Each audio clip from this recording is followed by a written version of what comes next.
నమస్తే, welcome to Shri paper news. ముందుగా headlines. File clearance లో మంత్రుల ర్యాంకులపై ఎక్స్ వేదికగా స్పందించిన CM Chandrababu Naidu. Team work గా పనిచేసినప్పుడే ఉత్తమ ఫలితాలు సాధించగలమని వెల్లడి. ఎర్రచందనం సంరక్షణపై డిప్యూటీ సీఎం పవన్ కళ్యాణ్ కీలక నిర్ణయం. అటవీ సంపదను కాపాడాలని అధికారులకు ఆదేశం.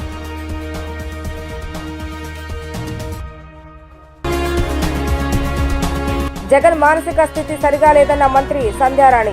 సీఎం రిలీఫ్ ఫండ్ నుంచి డబ్బులు ఇస్తామని ఎద్దేవా.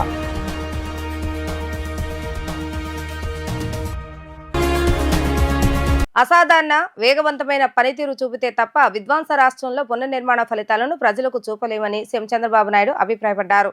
టీం వర్క్ గా పనిచేసినప్పుడే ఉత్తమ ఫలితాలు సాధించగలమని తాను విశ్వసిస్తానని అన్నారు. ఎప్పటికప్పుడు ప్రతి ఒక్కరూ టీం స్పిరిట్ తో పనితీరుపై సమీక్షించుకొని పనిచేయాలన్నదే తమ ఆలోచనగా పేర్కొన్నారు. అందులో భాగంగానే ఫైల్ క్లియరెన్స్ లో మంత్రులకు ర్యాంకులు ఇచ్చామని ఆయన తెలిపారు. ఫైల్ క్లియరెన్స్ లో మంత్రుల ర్యాంకులపై ఎక్స్ వేదికగా సీఎం చంద్రబాబు నాయుడు స్పందించారు. ఈ సందర్భంగా సీఎం చంద్రబాబు నాయుడు మాట్లాడుతూ దసరాల పరిష్కారంలో నిన్న విడుదల చేసిన ర్యాంకులు ఎవరిని ఎక్కువ చేయడానికి కాదు, అలాగే ఎవరిని తక్కువ చేయడానికి కాదని స్పష్టం చేశారు. ఎవరి స్థానంలో ఉన్నారనేది చెప్పడం ద్వారా తమతో తాము పోటీ పడటంతో పాటు ఒకరితో ఒకరు పోటీ పడి పనిచేయడానికి పాలనలో వేగం పెంచేందుకు చేసిన ప్రయత్నమే ఇదని తెలిపారు. ఫైళ్ల క్లియరెన్స్ విషయంలో తాను కూడా తన స్థానాన్ని మరింత మెరుగుపరుచుకోవాల్సిన అవసరం ఉందని అన్నారు. ప్రజలు అపారమైన నమ్మకంతో 2024 ఎన్నికల్లో 93 స్ట్రైక్ రేట్తో చారిత్రాత్మక తీర్పుని ఇచ్చి గెలిపించారని, వారి ఆశల్ని ఆకాంక్షలను నెరవేర్చేందుకే తొలి రోజు తొలి గంట నుంచి ప్రయత్నం చేస్తున్నామని అన్నారు. గత ప్రభుత్వ పాలనలో విధ్వంసమైన వ్యవస్థలను గాడిలో పెట్టేందుకు సాయశక్తులా కష్టపడుతున్నామని సీఎం అన్నారు. పెన్షన్ల పెంపు, ఉచిత గ్యాస్, అన్నా క్యాంటీన్ల వంటి పథకాలతో సంక్షేమం అమలు చేస్తూనే మౌలిక సదుపాయాలు, పెట్టుబడుల సాధనతో అభివృద్ధి వైపు అడుగులు వేస్తున్నామని తెలిపారు. ఎదురవుతున్న సవాళ్లను సమర్థవంతంగా ఎదుర్కొని సుపరిపాలనతో సూపర్ 6 పథకాలు అమలు చేస్తామని తెలిపారు.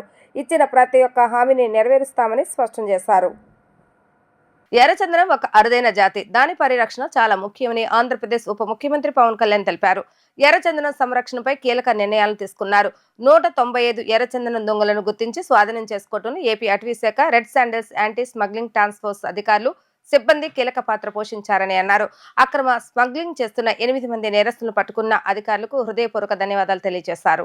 సామాజిక మాధ్యమం ఎక్స్ లో పవన్ కళ్యాణ్ ట్వీట్ చేశారు. ఈ సందర్భంగా డిప్యూటీ సీఎం మాట్లాడుతూ ఈ ఆపరేషన్ తో ఎంతో విలువైన సహజ సంపదను అధికారులు రక్షించారని చెప్పారు.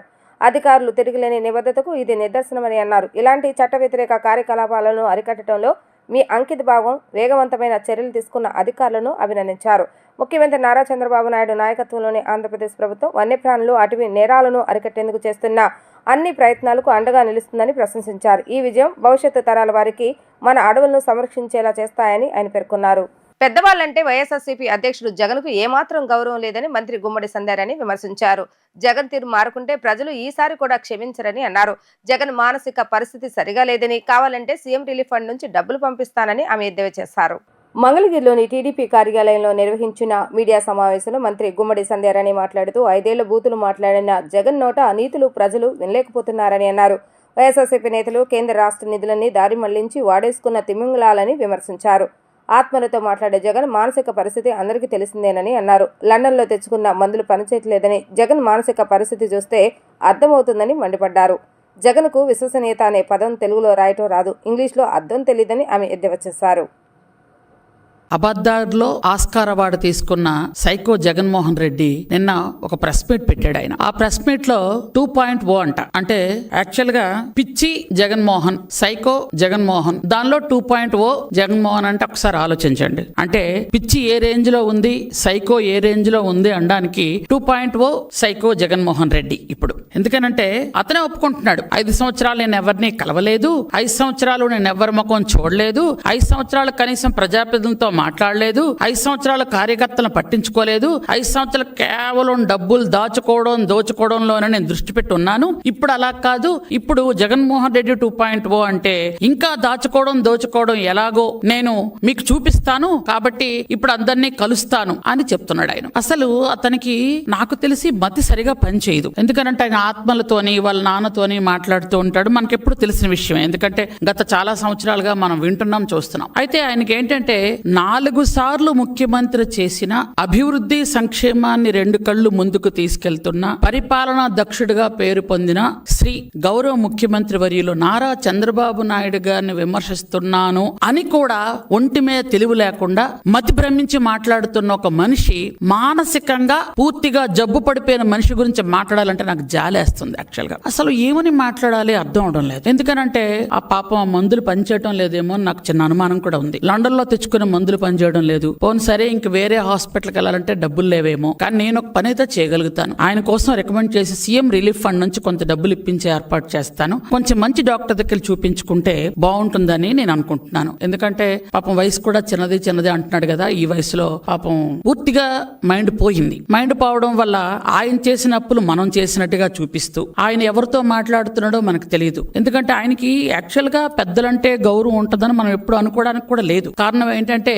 ఒక తండ్రి దాదాపు వయసు అంటే రాజశేఖర రెడ్డి గారి వయసు, చంద్రబాబు నాయుడు గారి వయసు ఇంచుమించు ఒక వయసు ఉన్న తండ్రి లాంటి ఒక మనిషి మీద తండ్రి లాంటి అన్నా కూడా తప్పేనండో. ఎందుకంటే తండ్రి చనిపోతే అక్కడ ఆ శవాన్ని పెట్టుకొని దాని మీద పేలాలు ఏరుకొని అక్కడ రాజకీయం చేయాలనుకున్న మనిషి కాబట్టి పెద్దవాళ్ళంటే గౌరవం ఉంటుందని నేను అనుకోను. అలాగే చిన్నాన్న, సొంత చిన్నాన్న అంటే తండ్రి తర్వాత తండ్రి, అలాంటి తండ్రిని ఆ చంపడంలో మహానుభావుడు పాత్ర ఎంత ఉందో అనేది వాళ్ళ చెల్లె సొంతంగా చెప్పింది. కాబట్టి ఆయనకి పెద్దలంటే భయం భక్తి ఉంటుందని గాని మనం ఎప్పుడైతే అనుకోవడానికి లేదు. కాబట్టి ఎందుకంటే ఇవన్నీ చూస్తూ ఉంటే మనిషికి మతి పనిచేయట్లేదని క్లియర్ గా అర్థం అవుతుంది మనకి. విద్వాంసకారుడే విద్వాంసం గురించి నిర్వచనం చెప్పడం ఈ శతాబ్దపు విడ్డూరమని మంత్రి నిమ్మల రామానాయుడు అన్నారు. దుష్టపాలన, తుగ్లక్ పాలనకు ఉదాహరణగా జగన్ పాలనని ప్రజలు చెప్పుకుంటున్నారని విమర్శించారు. జగన్ 5 ఏళ్ల రివర్స్ పాలన చూసి దేశంలోని రాష్ట్రాలతో పాటు ప్రపంచ దేశాలు నిర్వీరిపోయాయని ధ్వజమెత్తారు. ఈ సందర్భంగా నిమ్మల రామానాయుడు మాట్లాడుతూ జగన్ నిర్లక్ష్యంతో పోలవరం ప్రాజెక్టు ప్రశ్నార్థకమైందని, డయల్ఫ్రమ్ వాల్ కొట్టుకుపోయిందని ఆగ్రహం వ్యక్తం చేశారు. ఆంధ్రుల జీవనాడి పోలవరం ఎత్తును 41.15 మీటర్లను చెప్పి అణువణువున అన్యాయం చేసింది జగన్ అని మండిపడ్డారు. జగన్ పాలనలో అన్ని రంగాల ప్రగతి అధోపాతాళానికి పడిపోయాయని దుయ్యబట్టారు.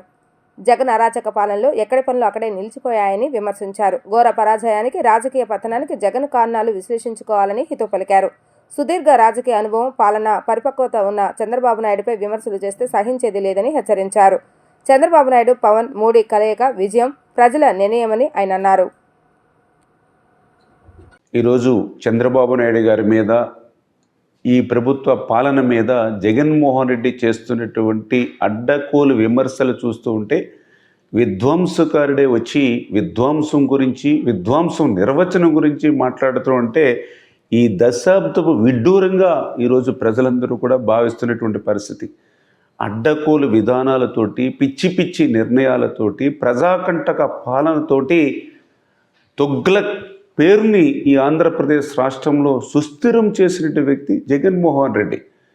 ఈరోజు ఈ రాష్ట్రంలో చరిత్రకారులు కానీ, రాజకీయ విశ్లేషకులు కానీ తుగ్లక్ పేరును కూడా మర్చిపోయి తుగ్లక్ పాలన అన్న, దుష్ట పాలన అన్న గుర్తుకొచ్చేటువంటిది జగన్ పాలన అని ఈరోజు ప్రజలందరూ కూడా భావిస్తున్నటువంటి పరిస్థితి చూస్తూ ఉన్నాం. మరి ఆ రోజు రివర్స్ పాలన చూసి దేశంలో ఉన్నటువంటి ఇతర రాష్ట్రాలే కాదు, ప్రపంచంలో ఉన్నటువంటి దేశాలన్నీ కూడా నివ్వెరిపోయినటువంటి పరిస్థితి. ఆ రోజు అటువంటి రివర్స్ పాలనకు ఉదాహరణ మన పోలవరం ప్రాజెక్టు. ఆ రోజు రివర్స్ టెండరింగ్ అని చెప్పి 600 కోట్ల రూపాయలు పోలవరంకు ఆదా చేస్తున్నారని చెప్పి తర్వాత ఆ పోలవరాన్ని ముంచేసి డయాఫ్రమ్ వాల్ని ధ్వంసం చేసి ఈవేళ మళ్ళీ పోలవరం మీద 1000 కోట్ల రూపాయలు ఈవేళ భారం పెట్టినటువంటి వ్యక్తి జగన్మోహన్ రెడ్డి. ఆ పోలవరం నీటి సామర్థ్య ఎత్తును కూడా 41.15 మీటర్ల ఎత్తుకు పెంచి ఆ పోలవరానికి అణువణువున కూడా అన్యాయం చేసింది జగన్మోహన్ రెడ్డి. మరి ఏదైతే ఇటువంటి జగన్మోహన్ రెడ్డి ఒక్క పోలవరంలోనే కాదు, మరి ఇటువంటి ఏదైతే రాష్ట్రంలో ప్రతి రంగంలోనూ కూడా మరి ప్రగతి అనేది పాతాళం వైపు పరిగెట్టినటువంటి పరిస్థితి జగన్మోహన్ రెడ్డి పాలనలో మనందరం కూడా చూసినటువంటి పరిస్థితి. ఎక్కడి దొంగలు అక్కడే గప్చిప్ అనేటువంటి విధంగా జగన్మోహన్ రెడ్డి పాలనలో ఎక్కడ పనులు అక్కడే బంద్ అనేటువంటి పరిస్థితి.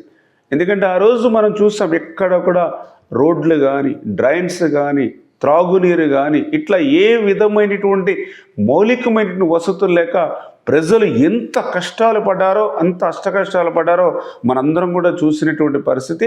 నిన్న జగన్మోహన్ రెడ్డి మాట్లాడుతూ బటన్ నొక్కడం బ్రహ్మాండం అంటూ ఉన్నాడు.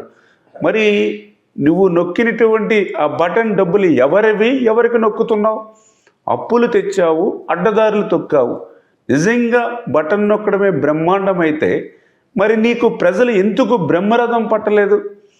అదేవిధంగా నువ్వు నిన్న ఏదైతే చంద్రబాబు నాయుడు గారి మీద విమర్శలు చేస్తూ ఉంటే ఈవేళ తెలుగు జాతి క్షమించరు నిన్న ఎప్పుడు కూడా.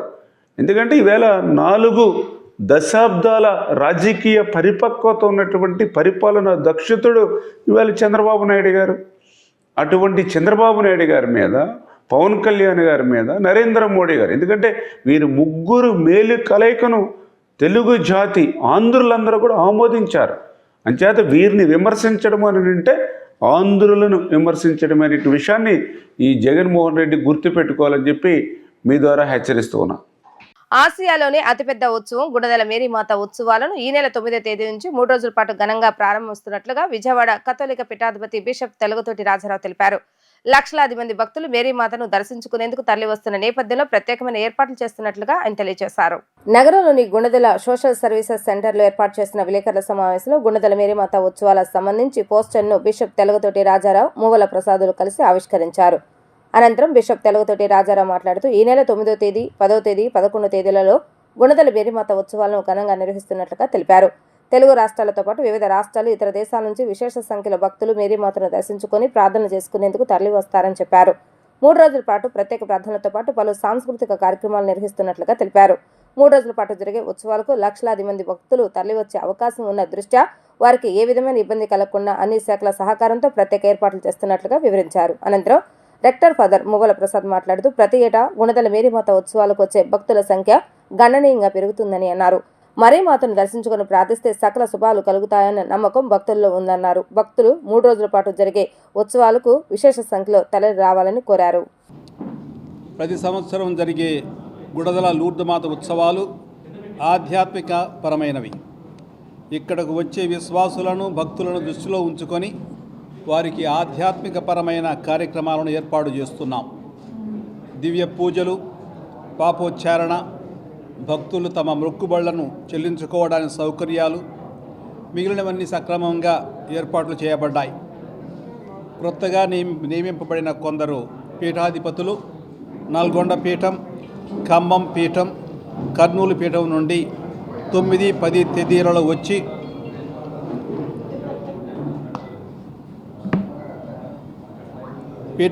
నల్గొండ పీఠం, ఖమ్మం పీఠం, కర్నూలు పీఠం నుండి 9, 10 తేదీలలో వచ్చి దివ్య పూజలు సమర్పించి ప్రజలకు ఆధ్యాత్మిక సందేశాలను ఇవ్వబోతున్నారు. వీటన్నిటికంటే ముందు జనవరి 31వ తేదీన ఈ సంవత్సరం వేడుకల ప్రారంభోత్సవం జెండా ఆవిష్కరణతో జరిగింది. అనేక మంది భక్తులు ప్రదక్షిణంలో గుణదలమాత కొండపైకి బారులు తీరి వెళ్ళారు. ఆ విధంగా మా నవదిన జపాలు ఆరంభమయ్యాయి. ఈ విధంగా ఆధ్యాత్మిక పరంగా సన్నాహాలు ఏర్పాట్లు చేయడం జరిగింది. గుణదల మాత ఉత్సవాలు జగమెరిగిన సత్యం కాబట్టి ఈ సంవత్సరం కూడా దగ్గర 10 లక్షల మంది విశ్వాసులు రానున్నారని అంచనా వేయడం జరిగింది. ఉభయ తెలుగు రాష్ట్రాల నుండి మరియు ఇతర రాష్ట్రాల నుండి భక్తులు వస్తుంటారు. ఈ సంవత్సరం కూడా ఇంకా ఎక్కువ సంఖ్యలో వస్తారని మేము భావిస్తున్నాం. ఎందుకంటే ఈ సంవత్సరం వాతావరణం చాలా అనుకూలంగా ఉంది. మిగిలిన ఏర్పాట్లను గురించి పుణ్యక్షేత్ర డైరెక్టర్ గారైన ఏలేటి జయరాజ్ ఫాదర్ గారు, వికర్ జనరల్ మూవల ప్రసాద్ గారు, అదేవిధంగా సునీల్ ఫాదర్ గారు మీకు తెలియజేస్తారు. ఈ వేడుకలను గురించి మన తెలుగు ప్రజలందరికీ తెలియవలసిందిగా ప్రింట్ మీడియా వారిని, విలేకరులను, విజువల్ మీడియా వారిని కోరుతూ మీరు వచ్చినందుకు ఇంకోసారి మీకు ధన్యవాదాలు సమర్పిస్తూ ముగిస్తాను. నగర ప్రజలకు ఎటువంటి ఇబ్బంది కలగకుండా చూసుకోవాలని నగరపాలక సంస్థ కమిషనర్ ధ్యాన్ చంద్ర అన్నారు. కృష్ణా, గుంటూరు గ్రాడ్యుయేట్ ఎన్నికల నేపథ్యంలో ఎన్నికల ప్రవర్తన నియమావళి తూచా తప్పకుండా పాటించాలని, రాజకీయ నాయకుల బ్యానర్లు, ఫ్లెక్సీలు తదితర ప్రచారములను ఎక్కడున్నా సరే తీసివేయాలని అధికారులను ఆదేశించారు. విజయవాడ నగరపాలక సంస్థ కమిషనర్ ధ్యాన్ చంద్ర తన పర్యటనలో భాగంగా సర్కిల్ 2 పరిధిలోని గోపాల్ రెడ్డి రోడ్, సర్కిల్ 1 పరిధిలో కెనాల్ రోడ్, సర్కిల్ 3 పరిధిలోని ఏపీఎస్ఆర్ఎం స్కూల్ వద్ద గల అన్నా క్యాంటీన్లను పర్యటించి క్షేత్రస్థాయిలో పరిశీలించారు. 23వ division NTR complex Gopal Reddy road ప్రాంతంలో పారిశుద్ధ నిర్వహణ పరిశీలించారు. కాంప్లెక్స్ వద్ద గల యూరినల్స్ ను గమనించి గతంలో యూరినల్స్ ను తీసి మరుగుదొడ్లు నిర్మించాలన్న ఆదేశాలను ఇప్పటివరకు చేయలేదని ఆగ్రహించారు. వినాయకుని గుడి, కెనాల్ రోడ్, హోల్డింగ్ ఏరియా ప్రాంతం అంతా పర్యటించి క్షేత్రస్థాయిలో పరిశీలించారు. దసరా ఉత్సవాలు భవానీ విరమణలకు వచ్చే భక్తులకు శాశ్వతమైన మరుగుదొడ్లను హోల్డింగ్ ఏరియాలో నిర్మించాలని, దానికి అనుగుణంగా ప్రణాళికను సిద్ధం చేయాలని అన్నారు. నగరంలో ఉన్న బ్రిడ్జెస్ అన్నిటికీను కంచెలు ఏర్పాటు చేయటమే కాకుండా వాటికి పెయింటింగ్ వేయాలని అధికారులను ఆదేశించారు. సర్కిల్ 3 పరిధిలోని ఏపీ ఎస్ఆర్ఎంసీ స్కూల్ వద్ద గల అన్నా క్యాంటీన్ను క్షేత్రస్థాయిలో పరిశీలించారు. వాడుక నీటి సరఫరా, మరుగుదొడ్లలో మరమ్మతులు చూసి ప్రతిరోజు నోడల్ ఆఫీసర్లు ఖచ్చితంగా పర్యవేక్షించాలని, ఎటువంటి మరమ్మతులు ఏ అన్నా క్యాంటీన్లో ఉండకూడదని ఆయన హెచ్చరించారు. ఇంటర్మీడియట్ పరీక్షల హాల్ టికెట్లను వాట్సాప్, ఇంటర్నెట్ లో అందజేసేందుకు ప్రభుత్వం నిర్ణయించింది. విద్యార్థులు వాట్సాప్ ద్వారా నేటి నుంచి హాల్ టికెట్లను డౌన్లోడ్ చేసుకునే సదుపాయాన్ని కల్పించింది. ఫీజులు చెల్లించలేదని ప్రైవేట్ కాలేజీలు హాల్ టికెట్లు ఆపివేయడం వంటి ఘటనలు జరగకుండా ఈ నిర్ణయం తీసుకుంది. ఇప్పటికే వాట్సాప్, ఇంటర్నెట్ ద్వారా ప్రభుత్వం 161 సేవలను అందజేస్తుంది. ఇంటర్ ప్రథమ, ద్వితీయ సంవత్సరం కలిపి 10 లక్షలకు పైగా విద్యార్థులు ఉన్నారు. వాట్సాప్ నంబర్ 9552300009 ద్వారా వారంతా హాల్ టికెట్లను డౌన్లోడ్ చేసుకోవచ్చు. త్వరలో 10వ తరగతి విద్యార్థులకు ఇలాంటి అవకాశం కల్పించాలని విద్యాశాఖ భావిస్తోంది.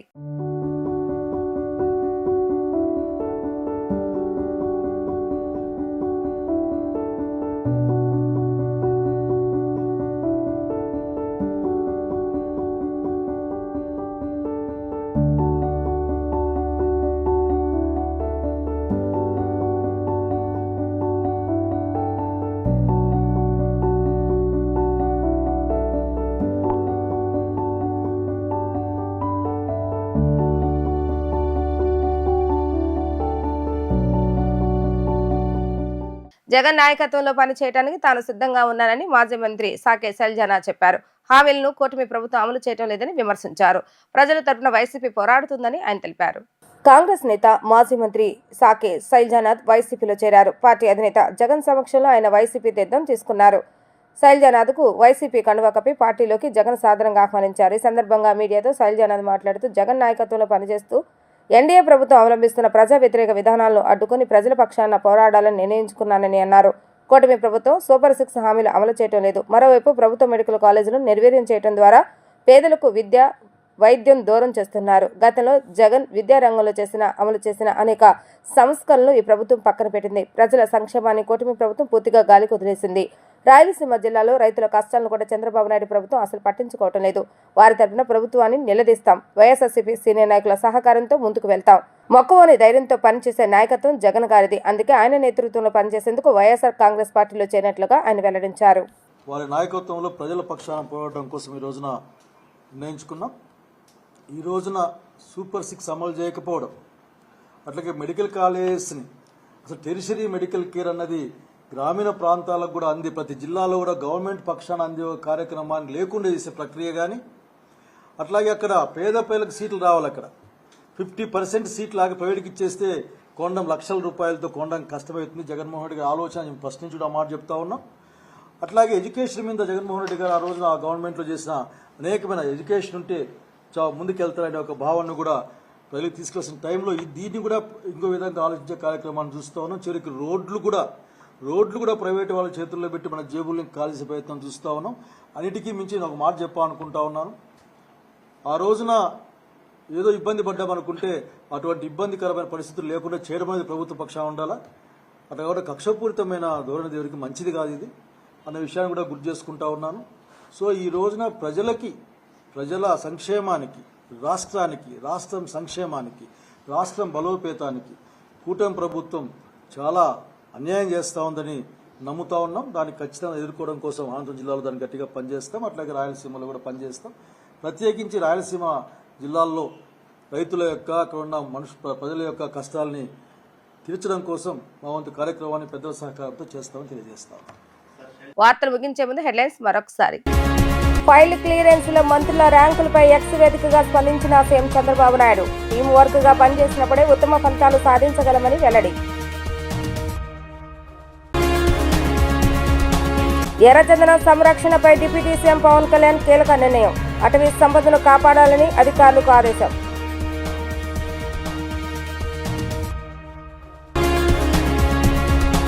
జగన్ మానసిక స్థితి సరిగా లేదన్న మంత్రి సంధ్యారాణి. సీఎం రిలీఫ్ ఫండ్ నుంచి డబ్బులు ఇస్తామని ఎద్దేవా.